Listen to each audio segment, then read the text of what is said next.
Man of the moment మీరే కాబట్టి మీతోనే స్టార్ట్ చేయాలి మరి.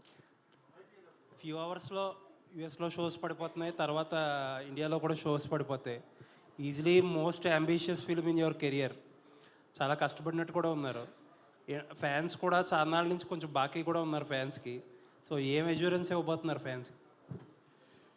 మేమందరం కలిసి సినిమా చూసామండి, మొన్నే చూసాము. వెరీ వెరీ హ్యాపీ, చాలా పాజిటివ్గా ఉన్నాము.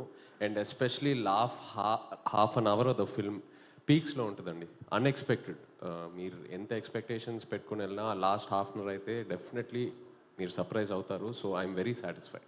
సో ఆ నెంబర్స్ గురించి కూడా ఏదో వాసు గారు అప్పట్లో ఏదో నెంబర్స్తో స్టార్ట్ చేశారు. ఈ సినిమా ప్రమోషన్సే నెంబర్స్తో స్టార్ట్ చేశారు, 100 crores అది ఇది అని. సో ఇప్పుడు మీరు ఒక మాట చెప్తే బాగుంటుంది. నా నంబర్స్ చెప్పమంటారా కలెక్షన్స్? అదే మీకు టార్గెట్ ఒక ప్రామిస్ ఉంటుంది కదా. అది వాసు చెప్పినాయండి. ఓకే. అండ్ సాయి పల్లవి గారిని భయపెట్టేశారా అండి? మొన్న ఒక ఇంటర్వ్యూ చూసా, టార్గెటెడ్ క్యాంపెయిన్స్ ఉంటాయి, నెగిటివిటీ ఉంటుంది అని చెప్పి ఆవిడని మోటివేట్ చేశారంట. ఆవిడ ప్రమోషన్ కూడా అక్కడి నుంచి చాలా జాగ్రత్తగా కాషియస్గా చేస్తున్నారు.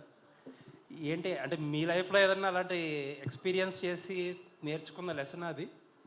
లేదండి, అలా ఏం లేదు. తను మామూలుగా కొన్నిసార్లు ఎక్కువ ఆలోచిస్తుంటుంది, నేను కూడా అలాగే ఆలోచిస్తుంటాను. బట్ చెప్తూ ఉంటాను, don't think too much, just go with it.